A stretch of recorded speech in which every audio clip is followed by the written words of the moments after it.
لقيت الدكتوره بتقولي ده حزام ناري، ده خلي بالك ده معدي، ده محتاج ادويه جامده واوعي تفوتي الجرعه.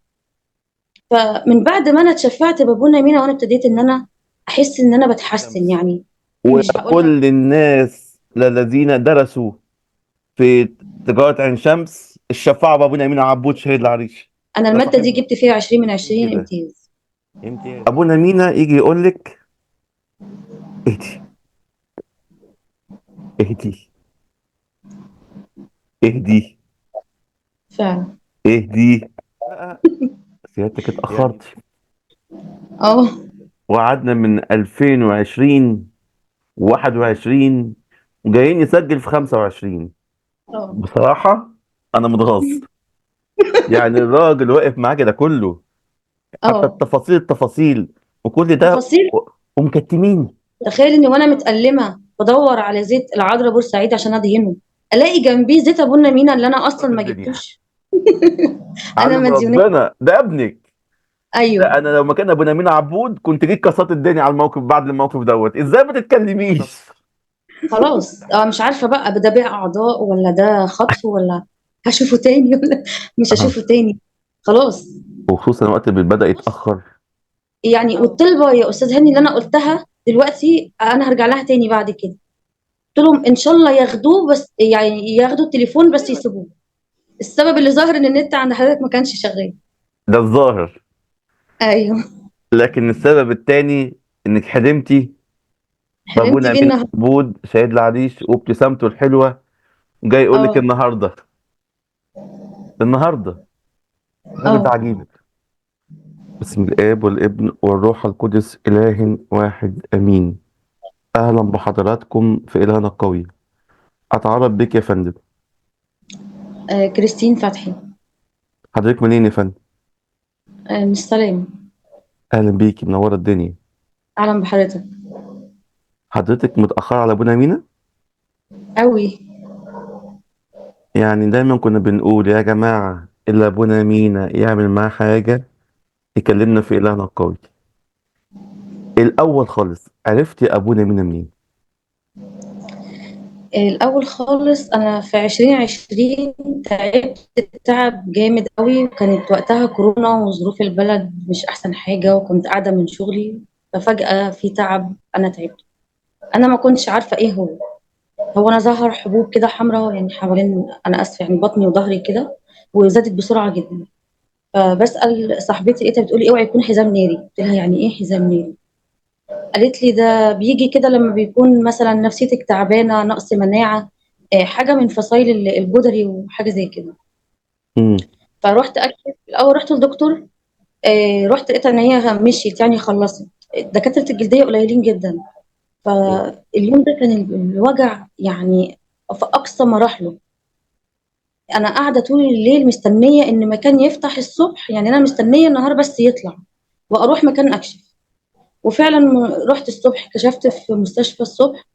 لقيت الدكتوره بتقولي ده حزام ناري، ده خلي بالك ده معدي، ده محتاج ادويه جامده واوعي تفوتي الجرعه. ادتني الادويه بس انا ما كنتش بتحسن. كان في مس كده بدهنه او ازرق كده اكيد معروف يعني. كان زي ما تكون حضرتك في آه، جرح وانت رشيت عليه شطه. ايوه. بصوت من القلق ما بنامش وراح جايه الليل بالنهار، انا مش عارفه احنا الساعه كام. فصاحبتي برضو هي ديت يعني بقى هي اكتر من اختي يعني، لقيتها بتقول لي ايه، اتشفعي بابونا مينا عبود شهيد العريش والشهيد بشوي شهيد طنطا. فهمت. قلت لها مين ابونا مينا عبود؟ قالت لي ده اللي استشهد في العريش في ناس ارهابيين، راحت بعت لي صورته. انا يعني يمكن هو انا سمعت خبر استشهاده واتاثرت، بس انا ما اعرفش بقى انه شغال مع ربنا حلو قوي كده، وانه سريع الندهه والاستجابه كده. والشهيد بشوي برضو يعني عمري ما طلبته في حاجه برضو. فبعتت له صورتهم، بقيت كل شويه افتح صورتهم وزي اللي بكلمهم. طب انتوا شغالين مع الناس انتوا، ومعجزات كتيره عاملها وكنت بفتح صورته برتاح يعني، أنا ببقى بعيط من الالم بفتح صورته كده ابص له. إيه السلام النفسي ده، ايه الابتسامه الحلوه دي. يا ابونا مينا، طب انت عملت معجزات مع ناس كتير، انا اول مره اندهلك في اي حاجه.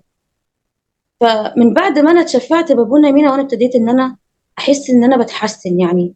مش هقول لك فرق يوم عن يوم احسن، انا فرق ساعتين ثلاثه احسن من اللي قبلهم.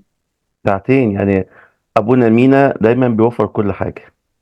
الناس تشفع جدا. بيك مشكله تقعد سنين، يجي في كده في وقت كده، في ساعات يخلص. هو اه بيعمل الحركه دي فعلا. فعلا، سريع الندهه وحنين قوي. وما هنش عليه ابقى أنا افضل متألمة كده ومش بتحسن. يعني انا غيرت الدكتورة ورحت دكتورة تانية وغيرت لي العلاج وكنت كل 4 ساعات في علاج لازم اخده. يعني انا كنت ظابطة منبه يفكرني عشان انا ما ينفعش افوت جرعة. فمن وقتها حسيت ان هو قريب مني، سامعني، حاسس بيا. امم. ده كان في 2020. في 21 انا كنت في المرحلة دي، انا كنت في تعليم مفتوح كلية تجارة عين شمس. ففي 21 كان اخر مادة اخر امتحان، كانت يوم عيد استشهاد ابونا مين، كان يوم 6/7. يعني انا بفتح حاجه. عارف حضرتك لما بيكون في عيد قديس الصفحات الفيس بقى كلها ايوه. بتنزل عنه كده. فقلت يا ده هو بقى النهارده شفيع الماده. هو بقى شايف انا قد ايه تعبت وانا مطبقه بقى ما نمتش وطول الليل قاعده بذاكر وهو شايف بقى يعني مش هيسيبني. من حظي ان هو كان في 2 نموذج للامتحان. الماده دي كانت محاسبه بالانجليزي.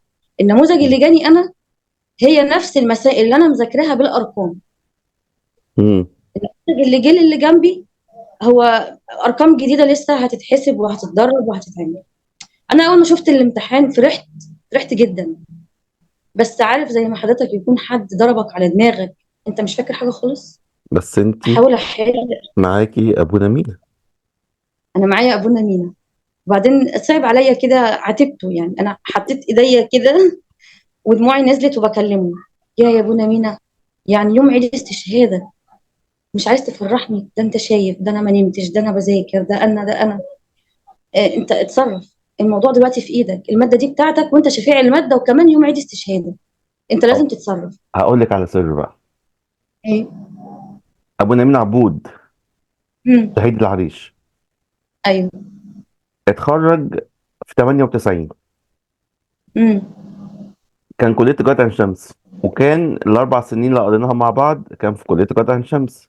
اه. فهو تجول في اروقه تجاره عين شمس، وتجول في كل حته في كليه تجاره عين شمس. امم. وكل الناس الذين درسوا في تجارة عين شمس الشفاعة بابونا أمين عبود شهيد العريش. ده صاحبنا.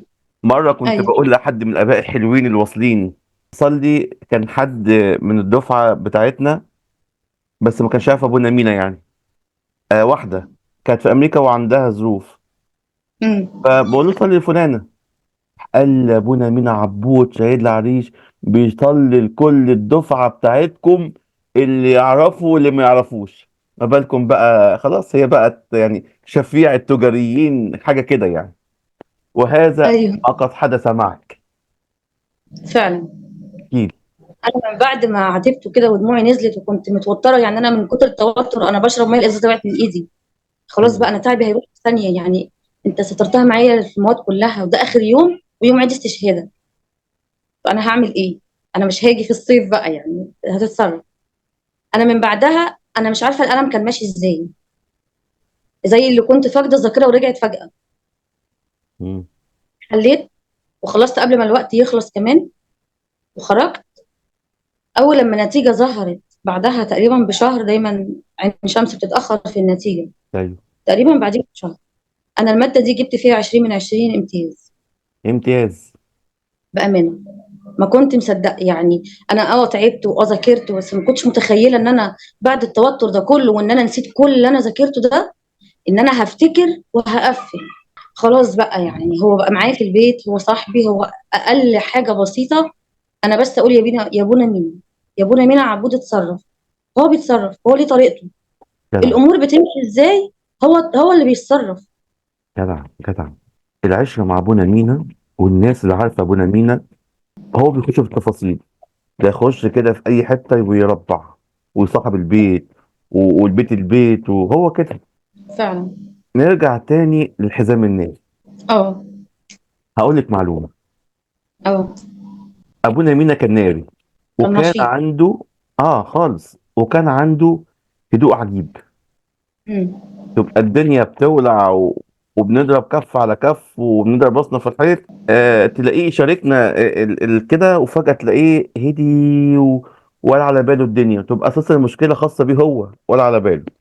عشان إمم. كده ابونا مينا يجي يقول لك اهدي، اهدي، اهدي، فعلًا. اهدي. يعني بصي، خديها من دلوقتي، هو راجل ناري بس عنده سلام. اهدي. واعتقد الحزام الناري متعلق شويه بالضيقه والنرفزه العصبية والعصبيه شويه كده. فعلًا هي كانت فترة ضغط نفسي عليَّ وده ظهر على جسمي. مم. بس ابونا مين يا جدع. فعلًا أوي. نيجي بقى، سيادتك اتاخرت آه.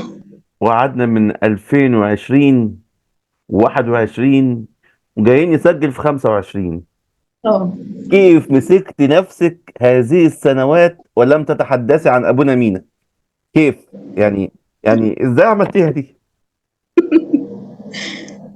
هو أنا يعني باخجل إن أنا أظهر أو أتكلم أو يعني باقول خلاص هو شايف ودي علاقة خاصة بيني وبينه وربنا شايف، وربنا بيمجد اسمه في صورة أبونا مينا أو في أي شهيد، وسكت وخلاص يعني ما كنتش ناوية إن أنا أحكي، يمكن القريبين مني أوي هم اللي عارفين. مم. لكن لمّا لقيت إنه في يوم وليلة بيعمل معايا حاجة وتاني يوم يعمل معايا حاجة، هو اللي عايزني أتكلم، يعني أنا حسيت كده، ايوه، أو هو متضايق إن أنا ساكتة، ايوه، أو هو هيفرح لمّا إحنا بنحكي هو عمل إيه. جدا. حد كان متاخر زي سيادتك أيوه. وجه في مشروع كبير، المشروع ده ليه ورق إمم. ومعاه وسائط الدنيا، إمم. تيجي على ورقه صغيره ما حاجه لا تذكر. ده في مره وقفت على دمغه، إمم. وبعد كده دخلوا في اعياد مش حاجه مش عارف تمشي، راح لابونا مينا قال له الحكايه ايه. فجاله في حلم ابونا مينا، إمم. قال له اللي عامله معاك ده كله مش هين عليك تحكي. قال له خايف على المشروع. قال له إمم. ما انا اللي واقف معاك يا اخي. لا ابونا مينا يحب قوي ان الناس تتكلم. هو ابونا مينا مش محتاج مجد، خلاص هو الراجل ده عدى وكده كده هو في السماء. لكن ابونا مينا مجد ربنا يغير عليه، وربنا نفسه غير على مجده في ابونا مينا. إمم. فنداء عاجل لكل الذين يحبون ابونا مينا وهو اشتغل معاهم وانت ساكت ومخبي في قلبك. ما ابونا مينا يزعل، وانت حتى فجأة واللي كده عرفني قلبك ولع. اللي عرفني إن هو زعلان، أنا امم. الصورة اللي ورايا دي أنا كنت حاطاها في ضهر باب الشقة، أنا لسه جايباها قريب من أسبوعين 3 تقريبًا، امم. معلقة في ضهر باب الشقة. في يوم، ده اليوم اللي أنا كلمت فيه حضرتك بالليل، اليوم ده الصبح، أنا ايوه. باقفل الباب وأنا نازلة الشغل الصبح، سمعت الصورة وقعت، امم. قُلت أنا كل يوم باقفل الباب الصورة ما بتقعش، زعل، اشمعنى اليوم ده؟ زعل عشان تتكلمي. فتحت عشان أشيل الصورة وبعدين باقول له أنت عايز إيه؟ يعني مش صدفة إن الصورة تقع، وهو قبلها بيوم كنت واقفة أسحب فلوس من فيزا، أدخّل الباسورد يقول لي البطاقة غير صالحة للاستخدام، ودي مش أول مرّة. امم. أنا بس قُلت يا بونا مينا هاروح فين دلوقتي أسحب، أنا كنت رايحة أشتري حاجات وباحسب الحاجة وأنا ماشية كده فلقيت إن الفلوس اللي معايا هتأثّر معايا، فقُلت أسحب وأنا رايحة. أنا ما تنّيتش الكلمة، أنا بس قُلتها مرّة واحدة ودخلت شِلت الفيزا ورشمت الصليب كده مكان ما باحُط الفيزا وحطيتها، البطاقة اشتغلت، يعني ده كان قبلها بيوم. بصراحة انا متغاظ. يعني الراجل واقف معاك ده كله، حتى آه. التفاصيل وكل ده تفاصيل. ومكتمين. آه. ودي مش أول مرّة، يعني من 5، 6 شهور كده برضه بادخّل البطاقة نأسف البطاقة غير صالحة للاستخدام، أخرّجها 4، 5 مرّات مثلًا.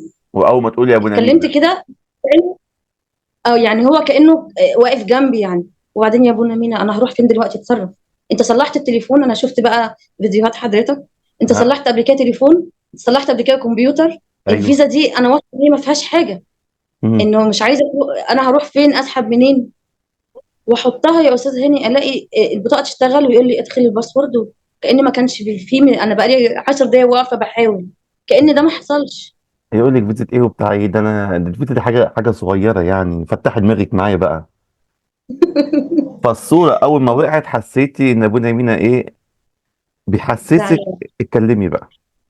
يعني ساكتة ليه؟ اتكلمي يا شيخة تعبتينا. يعني يعمل معايا ايه تاني اكتر من كده؟ بالظبط عايز يقول لي. صح. فتواصلت معانا في إلهنا القوي. اه. قصة الحزام الناري بالذات أثرت بيها، لأن مش امم. بسهولة يتم الشفاء منها.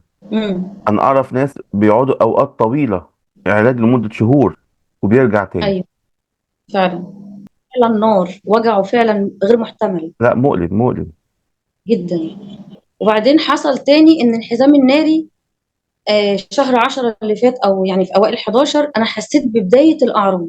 تخيل يا استاذ هاني، انا ما رحت المزار مره واحده، مم. كانت مع رحله وبسرعه ومستعجلين وعدد ولاد كبير في الخدمه. انا مم. ما جبتش زيت من هناك، انا ما جبتش زيت من المزار، ما عنديش زيت لابونا مينا اصلا. مم. تخيل اني وانا متألمة بدور على زيت العذراء بورسعيد عشان ادهنه، الاقي جنبيه زيت ابونا مينا اللي انا اصلا ما جبتوش. مم. معنى مستغربة. كده إن أبونا مينا بيعدي عليكي كده. مش سايبني. سؤال: هل مم. بتحضري تمجيد إلهنا القوي الساعة 4 يوم السبت ولا لأ؟ بحضر بس مش بانتظام. مم. يعني الراجل يعمل إيه تاني؟ من فترة كان حد بيحضر معانا بس ما كانش في مصر، مم. وعايز زيت وكان متألم من حاجة. قال له مم. بص بقى، أنا بحضر كل سبت وبعمل كل سبت وإيه، وماليش شمعة. طب إزاي عبرني حتى بزيارة زي ما بيقول أستاذ هاني؟ بتعدي كل اللي بيحضر التمجيد، أنت بتعدي عليه بتشم بالصليب إيه بقى؟ مم. نام الصبح، قام لقى إيده مرشومة بالصليب، في مم. زيت على شكل صليب، ولقى مم. ازاز الزيت مش زي اللي بيتوزع ده، حاجة مختلفة تماما وجواها صورة أبو نمينة. اه. ولما بعت لي الازازه انا استغربت من منظرها، انا اول ما اشوف منظر النوع ده من الازايز اساسا عامه فيها زيت، هو بقى جه وعايز اقول له ده حاجه مميزه ده اللي حضرتك. انا لسه عارفاه قريب من حضرتك، ان اللي بيبقى عايز الزيت ومش عنده هو بيبعته له. انا ما كنتش اعرف. اه طبعا دي حقيقه، اللي عايز زيت من استغربت ابو وقتها. نمينه يطلب وبشده ويحضر تمجيد ابو نمينه، وهو راجل مم. جدع، راجل اصيل. حقيقي انا بفرح جدا من المواقف اللي فيها ابو نمينه، في التفاصيل الصغيره يقول لك اهو، لو انا معاك في موقف صغير هسيبك في الكبيره، ما ينفعش. لا طبعا. انا رحت كشفت وخدت الادويه، ما ارتحتش، انا تعبانه ومتالمه وحاسه انه خلاص يعني الاعراض عماله تزيد، انه خلاص هيظهر تاني. هو بيبقى في البدايه زي لسع كده من جوه. مم. ورحت كمان الاستشاره، يعني عدى اسبوع ورحت كمان الاستشاره. وبعدها لما لقيت الزيت ودهنت منه انا ما تعبتش تاني. ده الزيت اللي انا لقيته عندي. طيب نقول لك حاجة بقى مهمة. امم. أول لما تحس إن الدنيا مش مظبطة، امم. السر في إيه؟ ابونا مينا. وإيه تاني في أبونا مينا؟ بالتمجيد. وإيه تاني في التمجيد؟ نهدى، نهدى، هدوء. أبونا مينا بتاع الهدوء، امم. وأبونا مينا بيشتغل في الهدوء. مفيش حاجة تستاهل الزعل أبدا. متشكرين لشجاعتك. ويعني الراجل عمال يقول لك اتكلمي اتكلمي، وتقريبا بيقول لناس كتير اتكلموا. أبونا مينا راجل جدع، ولما بنقول كلمة جدع احنا ولا بنبالغ ولا بنقول اي كلام ولا حاجة كده عشان الاعلام السوشيال ميديا خالص. احنا خالص. نقول بما نؤمن بيه، مش هيسيبك. فعلا. ولما انت بقى فتحت دماغك معاه، امم. فرج فرج على الصلوات والبركات اللي ممكن ابونا مينا يسببها لك. فعلا. في موقف كبير يا استاذ هاني، انا ابني ده ما كنتش اشوفه تاني. كده انا نسيت الموضوع. اه. ده بالذات بقى، يعني انا لو مكان ابونا مينا اه. كنت جيت كسرت الدنيا. انا علم مديونيه. ربنا ده ابنك. ايوه. لا انا لو مكان ابو نمير عبود كنت جيت كسرت الدنيا على الموقف. بعد الموقف دوت ازاي ما تتكلميش؟ احكي لنا يا فندم، احكي لنا، انا نسيت. السنه اللي فاتت يوم خميس العهد، احنا كنا طول الاسبوع الالام بنحضر البصخه انا والولاد. فيوم الخميس ده كان في حاجات لسه باقيه في لبس العيد عايزه اشتريها لابني، اسمه مينا برضه. امم. فبنتي قالت لي طب انا هروح البصخه احضر مع صاحبتي وانتي روحي انتي ومينا اشتروا الحاجه وشوفي لو في وقت تيجوا البصخه تعالوا، مفيش خلاص انا هروح. طبعا احنا قعدنا نلف انا وهو ونشتري واكمل له بقيه اللبس واحتياجات للبيت وكده، وخلاص يعني مفيش وقت. احنا على ما خلصنا البصخه مقربه تطلع. انا برضو قلقانه على بنتي ان هي تمشي لوحدها، برضو حته مش كويسه وتكاتك وخفت عليها يعني. قلت له ايه رايك يا مينا، الحاجات دي تقيله، صعب ان احنا نروح احنا الاثنين، انا هروح الحاجه وانت روح هات اختك. راح قال لي ماشي. ساعتها كان معاه تليفون وتليفون كبير، انا هاخد معايا التليفون. قلت له انا خايفه عليك لما تاخد معاك التليفون. قال لي يعني ايه اللي هيحصل، انا مش صغير، انت مش واثقه فيا. هو وقتها كان 12 سنه. مم. قلت له انا واثقه فيك، بس الكنيسه كده كده ما فيهاش شبكه ومش تحتاجه. قال لي لا انا هاخده. المهم خده، وانا اللي ركبته العربيه، انا بنفسي اللي ركبته، وسالت اذا كان هيعدي ولا لا، والسواق قال لي اه هعدي. وخلاص وسبته، وروحت انا بقى اروح الحاجه البيت. اتصل ب هو قيمه المواصله يعني 7 8 دقائق. اتصل بيه اطمن انه وصل، ما يردش. شويه اتصل يكنسل، شويه اتصل ما يردش. قلقت بقى يعني، حسيت ايه، مم. خلاص بقى ده في بقى كام سيناريو في بالي من اللي احنا بنسمعه اليومين دول. مم. وندمت يعني ان انا سبته وبقيت قلقانه كده. ام 44 جت صاحبتك الفتره دي؟ اه يعني مم. خلاص بقى قلب الام بقى، و100 سيناريو بقى. ده اتخطف، لا ده وقع منه، لا ده اتسرق، لا ده تاه. وكانت اول مره يركب مواصله لوحده، بس انا عشان انا اللي مركباه وعارفه ان المسافه يعني مش كبيره وانه هيوصل بسرعه، كنت يعني مش قلقانه وانا بركبه. تمام. بس لما ما ردش وبقى يكنسل وشويه ما يردش وشويه يكنسل، قلقت بقى. اخته خرجت من الباص، اتصلت بيا يا ماما هو مينا فين؟ قلت لها المفروض انه جالك. قالت لي لا انا مش لاقياه. الكنيسه فضيت عليها وطلعت دورت في كل حته لدرجه انها دخلت التويليت يعني. مم. طبعا انا قلقت بقى اكتر. اه طبعا. خلاص يعني، حتى لدرجه ان انا بعت له رساله قلت له طمني عليك، رد عليا انا بموت من القلق عليه. مم. من بعد الرساله التليفون اتقفل. واو. خلاص اتاكدت انه في حاجه غلط حصلت. كده الوقت اتخطف. خلاص مش عارفه بقى ده بيع اعضاء ولا ده خطف ولا هشوفه تاني ولا مش اه، هشوفه تاني. خلاص. وخصوصا الوقت اللي بدأ يتأخر. اه طيب، يعني عدى تقريبا ساعه، ساعه وربع في القلق هل ده. اتشفعتي بابونا مينا ساعتها؟ اه ندهت عليه هو وماما العذراء طبعا وابو سفين. اه، اركان حرب. اركان حرب ده اه ما. مم. قلت لهم الموضوع في ايديكم، انتوا تتصرفوا. يا عذراء انت ام واكيد حاسه بيا باللي انا حاساه، اتصرفي. يا ابونا مينا ده على اسمك، انت هتسيبه كده يعني انا مش هشوفه تاني؟ ده على اسمك انت. يا ابو مم. سفين اتصرف، هاتهولي بص يعني. والطلبه يا استاذ هاني اللي انا قلتها دلوقتي انا هرجع لها تاني بعد كده. قلت لهم ان شاء الله ياخدوه، بس يعني ياخدوا التليفون بس يسيبوه، مش مهم التليفون، المهم هو يرجع. المهم انت بعدها بقى بشويه. كنت اتعشمت اكتر وتقولي مم. ارجع بالتليفون. انت ما كنتش ضامنه. انا ما كنتش ضامنه ان اشوفه اصلا، فمش مهم. فده هتطلب تليفون؟ اه طبعا، تليفوني وبتاعي. المهم هو يرجع. طبعا. بس فكنت ماشيه بقى، انا نزلت بقى ان انا رايحه لهم بقى ادور عند الكنيسه او كده، وماشيه بعيط في الشارع وبندهل عليهم هم الثلاثه، ما مم. تسيبونيش هاتوهولي. ووصلت للموقف اللي انا ركبته منه، وحتى سالت سواقين هناك ما شفتوش ولد مثلا متثبت او مخطوف، او قال لي لا احنا ما الدنيا زحمه هنا، ومش لو حصل حاجه زي كده مش هتبقى قدام الناس يعني. اه طبعا. وانا واقفه معاهم لقيت بنتي بتكلمني بتقول لي يا ماما مينا رجع. ده طب كان فين؟ قلت طب لما تيجي احكي لك، بس ما تتصليش عليه عشان هو راجع معهوش التليفون، التليفون اتاخد منه. مم. طبعا انا ركبت بقى المواصله التانيه ورحت. ايه اللي حصل؟